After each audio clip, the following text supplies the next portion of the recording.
تو پس جو کچھ گزر چکا ہے اس میں جتنی تقصیر ہوئی ہے یعنی جتنی کمی تم سے رہ گئی ہے اس کا کمپنسیشن کر دو ان دنوں میں کہ جتنا شعبان باقی ہے، اور دعا اور بڑھا دو، اکثر من الدعاء والاستغفار، استغفار اور زیادہ کرو، و تلاوت القرآن، رمضان المبارک میں تو ہے تلاوت قرآن، لیکن کا شعبان کا جو بچ گیا حصہ اس میں بھی تلاوت قرآن کو اور بڑھا دو، وتب الی اللہ من ذنوبک،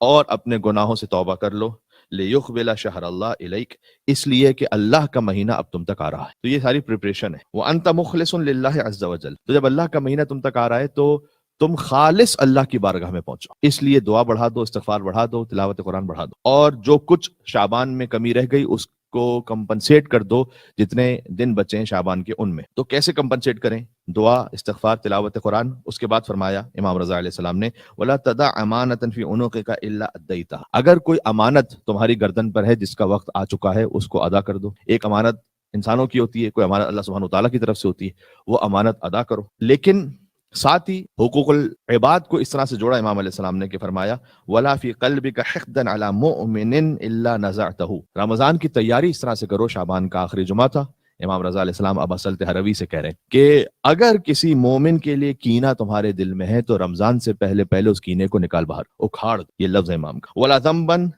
انت مرتکبہ الا اقلعت عنہ، اور اگر کسی گناہ کی نعوذ باللہ من ذالک ایسی کوئی عادت ہو گئی ہے کہ بار بار وہ گناہ ہو رہا ہے تو اس گناہ کو اپنے آپ سے دور کر دو رمضان سے پہلے ہی، تاکہ تم اللہ کے لیے خالص ہو جاؤ۔ واتق اللہ، اور اللہ کا تقوی اختیار کرو، وتوکل علیہ فی سر امرک وعلانیتہ، اور اپنے پوشیدہ اور ظاہر تمام کاموں میں اللہ سبحانہ وتعالیٰ پر توکل کرو۔ اور پھر امام علیہ السلام نے سورہ طلاق کی آیت پڑھی کہ وَمَن یتوکل علی اللہ فہو حسبہ، کہ جو اللہ پر توکل کرے تو خدا اس کے لیے کافی ہو جاتا ہے۔ ان اللہ بالغ امرہ، خدا اس کے کاموں کا خود نگہبان بنتا ہے۔ قد جعل اللہ لکل شیء قدرا، اللہ نے ہر چیز کے لیے ایک مناسب وقت اور موقع رکھا، اس وقت اللہ سبحانہ وتعالیٰ عطا کرے گا، تم توکل کرو اللہ کی بات۔ ایک دعا ہے جس کی تاکید ہے، شعبان کے آخری جب چند دن رہ جائیں تو وہ دعا پڑھی جائے، اور یہ امام رضا علیہ السلام نے شعبان کے آخری جمعے کو بیان فرمایا، اس لیے میں آج پڑھ رہا ہوں آپ کے سامنے۔ امام نے فرمایا کہ جب شعبان کے چند دن رہ چکے ہوں تو اللہم ان لم تکن غفرت لنا فیما مضی من شعبان فاغفر لنا فیما بقی منہ، یہ دعا پڑھو کہ پروردگار اگر اب تک تو نے مجھے معاف نہیں کیا شعبان میں تو جتنا بچ چکا ہے اس میں معاف فرما دے۔ اللہ اکبر۔ فإن اللہ تبارک وتعالی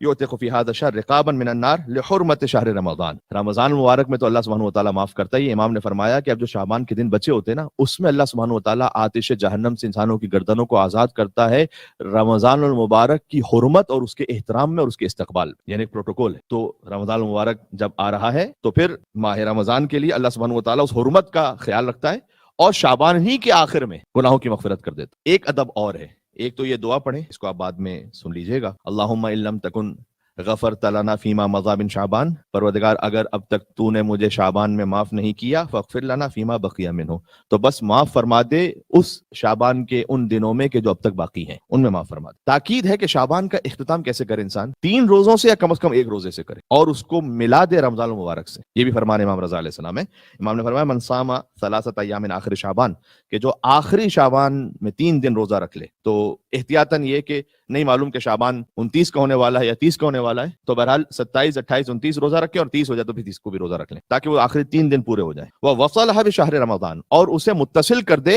رمضان المبارک کے مہینے سے، کتب اللہ تعالی لہ صیام شہرین متتابعین، اللہ سبحانہ وتعالی اسے کنٹینیوس 2 مہینے روزے رکھنے کا ثواب عطا فرمائے گا۔ ایک مل کے صلوات بھیجے گا محمد و آل محمد پر، اللہم صلی علی محمد و آل محمد۔